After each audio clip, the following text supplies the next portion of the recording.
नाम का धारा सुमित सुमित नरपुत्र सब यज्ञों का समावेश, सब आहुतियों का समावेश, कोई विधि और बंधन न हो और आपका परम कल्याण हो जाए। कोई मन को स्थिर रखने की जरूरत नहीं, कोई नहाने की जरूरत, इसका मतलब ये नहीं कि आप नहाएंगे, क्योंकि बीमार मन 106 डिग्री बुखार मन तो अपना संकल्प धरे ले जाते हैं, नहाने की प्रतिज्ञा पूर्ण हो जाती है, उस अपराध से बचते। हम जंगल में से बगीचे में से फूल तो तोड़ लाते हैं, ज्यादातर आप तो नहीं तोड़ते होंगे, मेरे वहां एक आदत पड़ी हुई है, जो आएंगे वहीं से फूल तोड़े और थप्पे से भगवान को चढ़ा दिए गए। ये अपराध हुआ या फूल चढ़ाना हुआ? सजा मिलेगी या पुण्य मिलेगा? पानी कोई पिलाए, पौधा कोई लगाए, फूल किसका? तोड़ा आप रहे, चढ़ा आप रहे, फिर उम्मीद कर रहे कि हम इसके बजाय कीर्तन कर करके मन को सुमन बना दो, पुष्प बना लो और परमात्मा के श्री चरणों में चढ़ा दो, जीवन व्यक्त कर दो। सत्संग का तात्पर्य है देखने का दृष्टिकोण बदलना। जीवन में जो होना है वो तो होगा ही, मगर सत्संग के माध्यम से देखने का दृष्टिकोण बदलता है। ताली बजाने का मैंने आपको निवेदन आग्रह किया था, वैज्ञानिक तथ्य है कि एक्यूप्रेशर पद्धति से इलाज होता है। एक्यूप्रेशर पद्धति का जो आविष्कार हुआ उसकी जननी 5 मिनट अगर आप ताली सुबह सुबह रोज बजा लेंगे तो डॉक्टर के यहाँ जाने का कम अवसर होगा।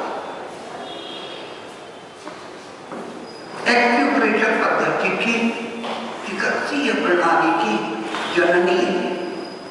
दूसरा, जिस जगह आप बैठे हैं उस तथ्यों का आपका ध्यान आकर्षित करना आवश्यक है, ताकि आप, क्योंकि आपका भौतिक युग है, तर्क का युग है, तो जानना भी चाहते हैं, जिज्ञासा होना चाहिए। दुर्भाग्य ये है कि लोग तर्क करते हैं, ये तर्क का विषय नहीं है, ये तर्क से परे होना चाहिए। इसलिए जिज्ञासु होना चाहिए मनुष्य को। आपने चुंबक देखा होगा, चुंबक जितना बड़ा होता है, मान लो जितना भी बड़ा चुंबक है तो उसका चुंबकीय क्षेत्र उतना ही बड़ा होगा। उसके बीच में आप चुंबकीय क्षेत्र में कुछ लोहे के दाने डाल दीजिए, टुकड़े डाल दीजिए, देखते ही चुंबक लोहे का टुकड़ा नहीं और लोहे के टुकड़े चुंबक नहीं। ये सत्य है। तो चुंबकीय क्षेत्र के प्रभाव के कारण वो चुंबक के दाने, लोहे के दाने हिलने लगेंगे, उछलने लगेंगे। दूर वाले दाने हिलने उछलने लगेंगे, थोड़े पास वाले जरा दूर से हिलेंगे और पास वाला चुंबक से चिपक जाएगा। ये सत्य है या गलत है? और यदि लोहे के टुकड़े को चुंबक से दूर नहीं किया गया तो कुछ समय बाद वो लोहे का चिपका हुआ टुकड़ा जो चुंबक से चिपका हुआ है वो चुंबक बन जाएगा। ये वैज्ञानिक सत्य और तथ्य है। इसी प्रकार आप गीता मन रूपी चुंबक से जहां भगवान का अद्वितीय चुंबक काम कर रहा है उससे चिपके हुए टुकड़े हैं, तो इसमें तो कोई संदेह ही नहीं, आपको तो भगवान बन ही जाए। शर्त ये है कि उसका अभ्यास निरंतर करते रहे और कुछ न करें, आपसे कुछ न बने। शरीर तो एक ऐसी चीज है जिससे कभी बनता है, कभी कुछ नहीं बनता। शारीरिक परिस्थिति अलग है, कब क्या हो जाए। मरण धर्मा शरीर के साथ सबसे बड़े धोखेबाज के साथ रह रहे हैं, इस पर विश्वास करना कठिन है। शरीर पर केवल नाम आता है, सुमिर सुमिर कुछ नहीं पाया। आप मुंह धोइए, कुल्ला करिए, हाथ पैर धो लीजिए, भगवान का स्मरण करके आप मन कर लीजिए, 3 दफे शुद्ध बुद्ध प्रबुद्ध हो गए। भगवान का पावन नाम ही आपको जी है। अगर आपने ये महानाम जपा, महामंत्र जपा, हरे राम राम राम हरे हरे, हरे हरे बोले, सबसे पहले बोले बाबा समस्त धर्मों के परम आचार्य हरे राम यानी विष्णु सहस्त्र नाम का भी पाठ हो रहा है और सब हो रहा है उल्टा सीधा कैसे जपो कोई गलती नहीं कल्याणी कल्याण हरे राम राम राम राम राम राम राम हरे हरे कर दिया क्या गलती हरे कृष्णा कृष्णा कृष्णा हरे हरे राम रामेति रमेति रमे रामे मनोरमे सहस्र नाम तत्तुल्य राम नाम वरानने 1000 हरे राम राम राम 4000 नाम की है और भगवान श्री कृष्ण का नाम तो अतुलनीय उसकी तो किसी से तुलना ही नहीं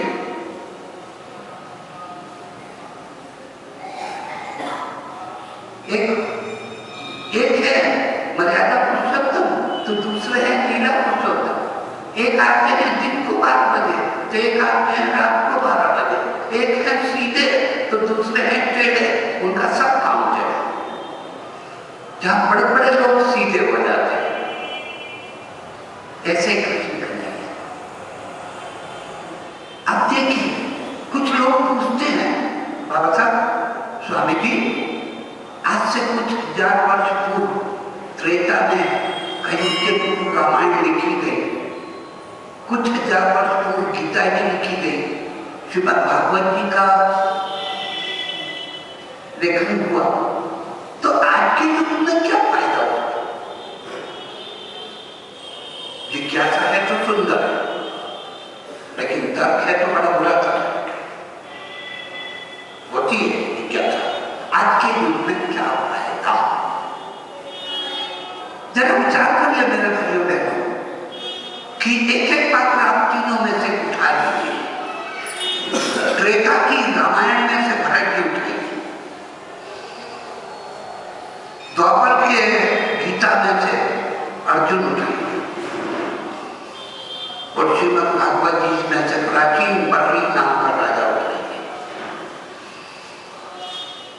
अर्जुन वो पात्र है भरत जी वो पात्र है जिनके सामने पूरी अयोध्या पड़ी हुई है कोई रोकने टोकने वाला नहीं तो भी खाने की कोई इच्छा नहीं रखने की कोई इच्छा नहीं जिनमें कोई छल नहीं कोई धोखेबाजी इसके बाद भी वो स्वीकार नहीं करते अपने गुरु की आज्ञा कभी नहीं टालना चाहिए आपको निवेदन करूं कि मर्यादा पुरुषोत्तम राम की रामायण है वो कोई छोटे मोटे की नहीं मर्यादा पुरुषोत्तम राम की मातेश्वरी है कौशल्या माता कोई छोटे मोटे नहीं और कुल गुरु ब्रह्म ऋषि वशिष्ठ जी हैं कोई छोटे मोटे नहीं उनकी आज्ञा को भरतलाल जी कहा कह रहे हैं कि ये आज्ञा सोच के नहीं दी उचित देखिए वहां पर हमको विचार में आता हुआ भगत जी जैसा चरित्र तो वो शरीर के और भगवान के बीच में अगर कोई निर्णय लेना तो भगवान को प्राथमिकता रखना चाहिए ये भरत जी और माता जी के बीच का निर्णय नहीं था ये भरत जी राम जी के बीच का निर्णय नहीं था वो तो श्री राम को वो मानते थे कि सदैव घूमे गोपाल की सिया राम मैं सत्य जाने इस भाव के प्रभाव के अंतर्गत उन्होंने बोला कि ये आदेश उचित नहीं दूसरी ओर आप देखिए अर्जुन है अर्जुन वो पात्र है जिनके साथ जिनके सखा कृष्ण है और अपने उचित हक के लिए मारा मारा कर रहा है लेकिन कोई पूछने वाला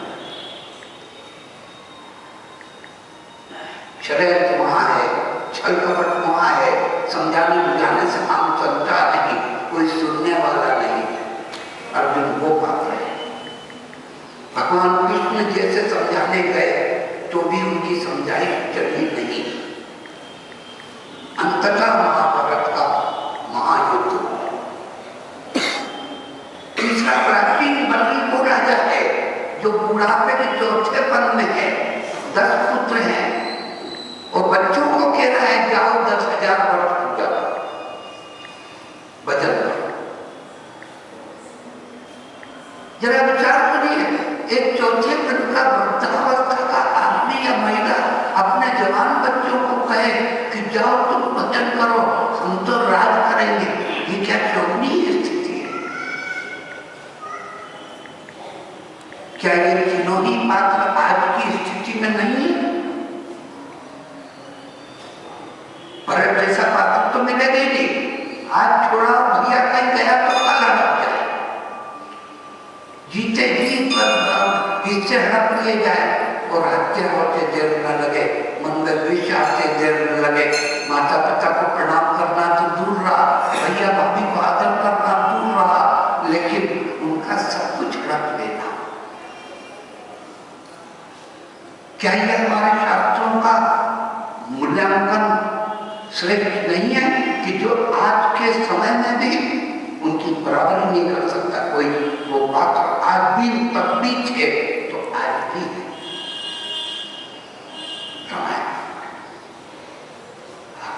इसलिए मनुष्य को अपने आप से बुद्धि के अधिष्ठान देवता है सूर्य, सूर्य की प्रार्थना करना चाहिए प्रातःकाल। ब्रह्म बेला में एक लोटा जल चढ़ाना चाहिए सूर्य को, क्योंकि मन के अधिष्ठान देवता चल रहे हैं, इसलिए मन की घटना घटती बढ़ती है, लेकिन सूर्य स्थिर है। मगर ये मन बुद्धि को भी चलना दे जाता है, इसीलिए कहा शरीर से परे मन है, मन से परे बुद्धि है और बुद्धि से अत्यंत परे आत्मा है। ये अर्जुन, उसको खोजने का प्रयत्न करना चाहिए, उसको जानने का। भगवान की समस्या नहीं है माता बहन, परिव्यापक सर्वत्र समान। समस्या है कि भगवान अगर सामने आ जाए तो पहचानेंगे कैसे? ये बड़ी भारी समस्या है। फिर कोई कहता है हमको भगवान दिखते का। मैं निवेदन कर रहा हूं आपको एक उदाहरण से कि बच्चे घूम रहे हैं और माता पिता गीता भवन के दर्शन करके रात को 9 बजे घर से आ रहे हैं अंधेरे में, और बच्चे बाहर खड़े खड़े के घूम के इंतजार कर रहे हैं। एक कार दूर से आ रही है, तो क्या बच्चे पहचान पाएंगे कि हमारा माता पिता?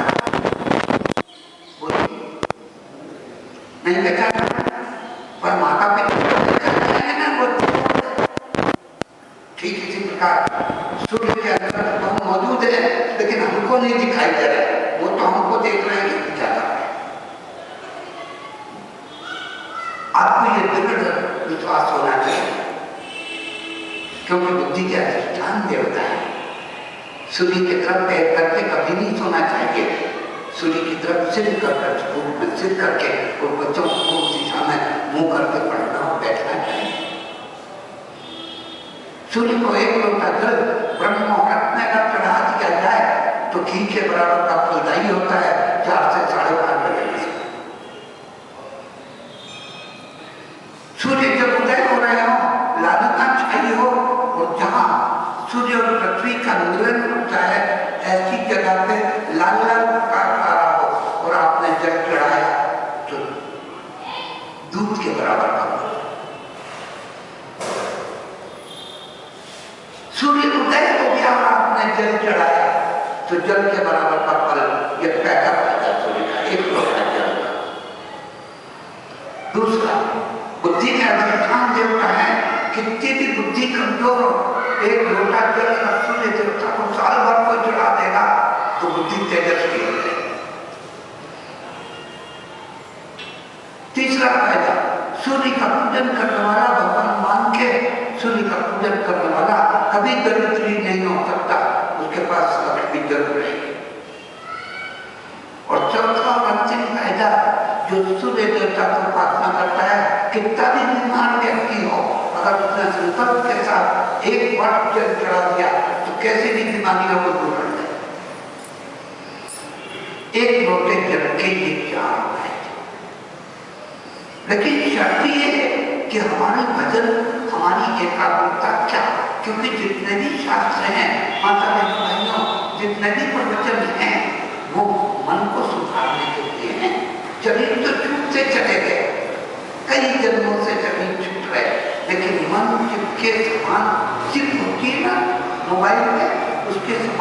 वैसा का वैसे ही भाव। उसमें ठीक है आपके शुभ अशुभ या बिना जुड़े कर्मों की। इसलिए कलयुग केवल नाम अठारा सुमिर सुमिर नरपुत्र ही पारा। यदि आपने काम आश्रय अन्य कोई काम न करते हुए ले लिया तो इतनी हाईएस्ट वाइब्रेशन पैदा होती है, इतनी उच्च कोटि की कंपन पैदा होती है कि आपके बुराइयों को वो जड़ से दूर करती जाती है और अच्छाइयों को प्रकट करती जाती है। ये कंपन कौन सी? अभी वैज्ञानिक सिद्ध है ये कि उच्च कोटि का कंपन पैदा होता है मंत्रों में, आयुर्वेदिक मंत्रों में। हरे राम राम राम हरे हरे, हरे कृष्णा कृष्णा कृष्णा हरे हरे, हरे राम राम राम हरे हरे, कृष्णा हरे हरे। दिखा मैं आपको निवेदन करूं, हमारे ऋषि मुनि संत हृदय नवनीत सुमाना ये विचार करके कि कलयुग के लोगों का कल्याण कैसे होगा। 8-8 बजे उठेंगे, 9-9 बजे उठेंगे, 2-2 बजे रोटी खाएंगे, रात को 12 बजे रोटी खाएंगे, न नहाएंगे ढंग से, न सोएंगे ढंग से, न घूमेंगे ढंग से, गाड़ी यंत्रों में चलेंगे, न माता पिता को प्रणाम करेंगे, न माता पिता की सेवा करेंगे। ऐसी स्थिति में भी संतों ने लोगों के कल्याण के बारे में सोचा, क्योंकि शास्त्र जितने भी है वो मनुष्यों के लिए, पशुओं के लिए नहीं। हमारा दुर्भाग्य देखा कि हम उस पर चल नहीं पा रहे, भाग रहे कहेंगे तो सब कमाएंगे नहीं तो खाएंगे क्या। शायद आप भूल गए कि अभी एक कुत्ते को एक महिला के द्वारा लॉटरी खुली तो 50 करोड़ रुपए जमा हुए। उसका नाम है टॉमी। जब ऊपर वाला मेहरबान होता है ना तो लक्ष्मी भी मेहरबान हो जाती है। एक बिल्ली है, उसके नाम 81 करोड़ रुपए जो कभी गीता भवन नहीं गए, वो टॉमी कुत्ता गीता भवन नहीं गया, कभी कीर्तन नहीं करा उसने, कभी कुछ नहीं करा। 50 करोड़ रुपए, 51 करोड़ रुपए, 2 नौकर काम कर रहे हैं, 10-10 हजार रुपए के बंगला सजा हुआ है मक्खन का और 25 लाख की कार। आप लाभ करिए, मैं लाभ पूजन करूं, आप बड़े हुए और प्रणाम न करूं तो मेरा बजट टिकेगा। मैं लाभ दूसरों को पिता समान कह के प्रणाम करूं, करना ही चाहिए, लेकिन मैं अपने माता पिता को प्रणाम न करूं तो क्या बजट टिकेगा? क्या कलना ही होगा? क्योंकि कुंडली को तो महाराज की कथा है, विठ्ठल विठ्ठल विठ्ठला माझा विठ्ठल विठ्ठल विठ्ठला। कुंडली पिता के चरण दबा रहा था और भगवान इतने प्रभावित हुए, कैसा समाधि खिल गया और विठ्ठल चतुर्भुज रूप में आ गए। मगर वारे कुंडली चरण दबा के नहीं छोड़ा, सिर नीचा करके प्रणाम कर दिया। और भगवान ने कहा, क्योंकि भगवान की अद्वितीय ऐश्वर्य शक्ति के कारण जो बात चल रही थी वो दूसरा कोई सुन नहीं पा रहा था। कुंडली और भगवान के बीच की बात थी। कहा कि कुंडली मैं आया हूँ, बड़े बड़े ऋषि मुनि मेरी तपस्या करते हैं तब मैं आता हूँ, लेकिन तेरे पास तो मैं ऐसे ही आ गया तो भी तुम मेरा स्वागत नहीं करता। भगवान परमेश्वर ने बड़ी मीठी वाणी से कहते तो भगवान आप पधारे तो मैंने प्रणाम किया है, लेकिन मेरी नजर में आप ही एक भगवान है ऐसा मैं कभी नहीं सोचता। क्या बोलता है वो? आप ही एक भगवान है ऐसा नहीं है, मेरे तो ये माँ बाप भी भगवान है, इनके चरणों के बंधन से, इनके चरणों की सेवा के कारण आपको सब हो गया है। बोलिए गोपाल कृष्ण भगवान की जय। पुंडलिक का चरित्र बताता है कि किस प्रकार हमको माता पिता की सेवा करना चाहिए। सीता मातेश्वरी का चरित्र बताता है किस प्रकार सास ससुर की सेवा करना चाहिए।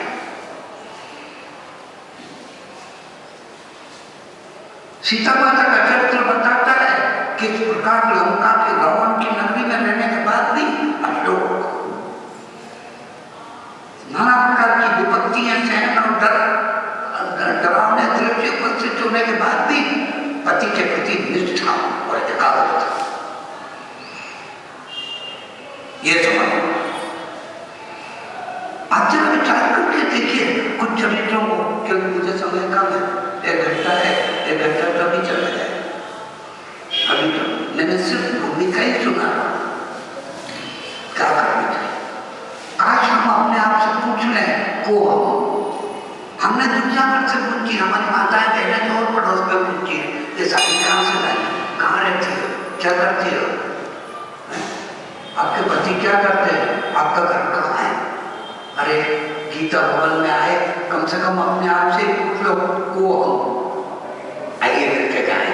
यदि आप कहेंगे अपने आप से पूछेंगे को हम, तो आपके अंदर से जवाब आएगा, आओ मिलके गाएं, सब जने गाएं।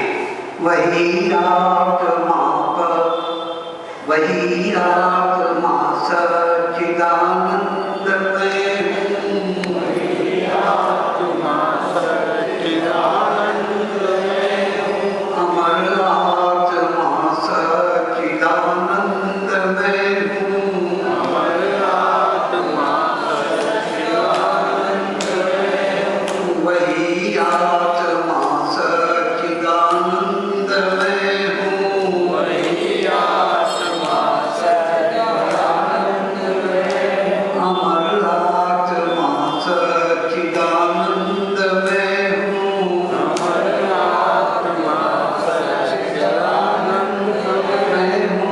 शिवोहम शिवोहम शिवोहम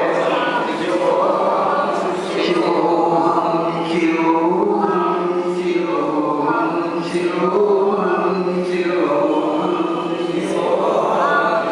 शिवोहम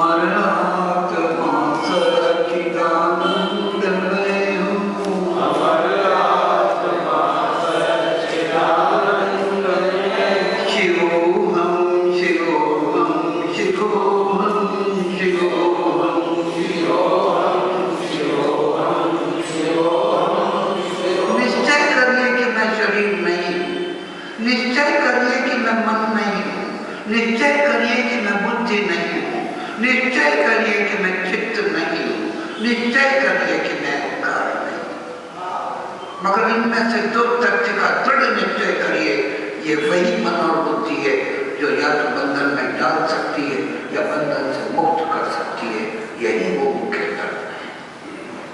जिनके माध्यम से हमको आपको आगे बढ़ना होती है, साधना होती है। साधना यानी मन को साध लेना, तो ही हमारा भला हो सकता है। शरीर बैठा रहे कहीं, मन रहे कहीं, तब तक घटना घटेगी नहीं। जहाँ शरीर रहे वहाँ मन रहे और दोनों की एकाग्रता बढ़ जाए तो घटना घट जाती है, विस्फोट हो जाता है। बोले गोपाल कृष्ण भगवान ठीक है। आप देखिए परमात्मा के स्मृति का लाने के लिए, जो परमात्मा की कमी नहीं है, हरि व्यापक सर्वत्र समान, परमात्मा का अभाव नहीं है। हमारे दिल में उनका अभाव नहीं है, हमारे दिल में उनके लिए प्राण प्रतिष्ठा है। हम जमीन में हनुमति की प्राण प्रतिष्ठा करते हैं, हम भूमि का भूमि पूजन करते हैं। क्या हमारी मनोभूमि का भूमि पूजन किया? क्या हमने अपने प्राण देवता की प्राण प्रतिष्ठा अपने इष्ट में की? क्या हमने अपने मन को सुमन बनाया? इसी का नाम निरीक्षण पंचनंदे बाहर से अंदर की यात्रा है माता बहनों भाइयों। अंदर से बाहर की यात्रा का नाम संसार है, अंदर से बाहर की यात्रा का नाम विज्ञान है, अंदर से बाहर की यात्रा का नाम प्रपंच है। ये बाहर से अंदर का मामला है, ये स्थूल से सूक्ष्म का मामला है, ये स्थूल से सूक्ष्म की ओर की यात्रा है, जहां निरीक्षण परीक्षण अन्वेषण करेंगे तो पाएंगे आप कि ये परिधि से केंद्र की ओर जाने का मामला है, जहां चंचल नहीं, जहां चंचलता नहीं। काश ये मन की चंचलता मिट जाए, मगर चंचलता मिटती नहीं। और चंचलता इसलिए भी मिटती कि मन की एकाग्रता का अभाव है। हम आसनीय करते हैं, लेकिन हमारे मन का आसन नहीं जमा सकते हैं कि हम कितनी देर बैठेंगे, मन देखे वहीं रहे बस। शांताकारं भुजगशयनं पद्मनाभं सुरेशं। शेषनाग भी आ जाए तो आपकी एकाग्रता पूर्ण हो, 20 व्यक्ति भी आ जाए तो भी आपका एकांत ही हो।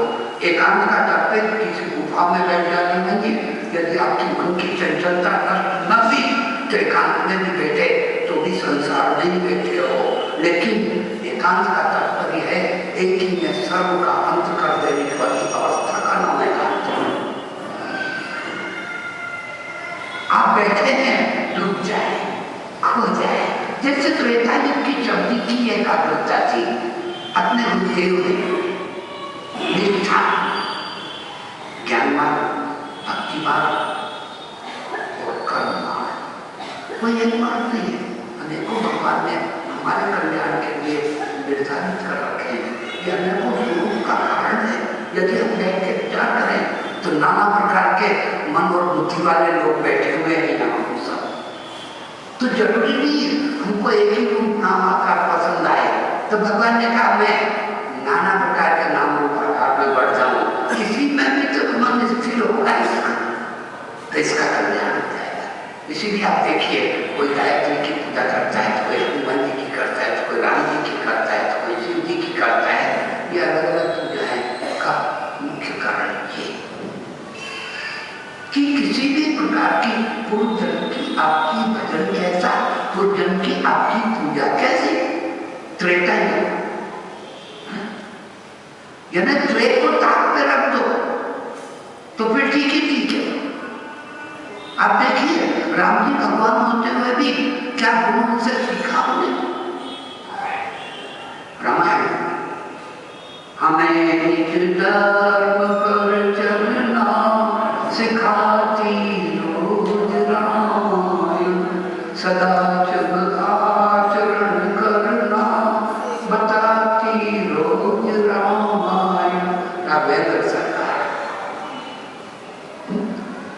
आप देखिए बंदरों से प्रेम करते हैं, बंदरों से सहायता लेते हैं, सुग्रीव का साथ देते हैं, बाली को छुप के मारते।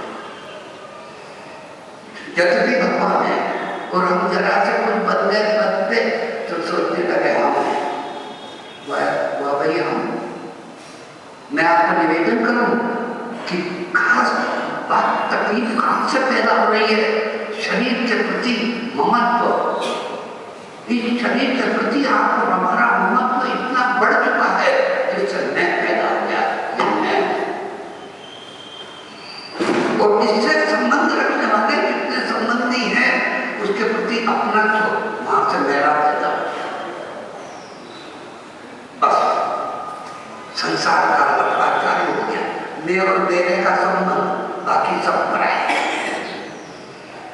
दुश्मनी का खेल शुरू। भगवान श्री राम जी रघुवंश सरकार ने हमको सिखाया कि कुछ भी हो जाए सभी अपने ही हैं। मौका पड़े तो बंदरों से भी दोस्ती करना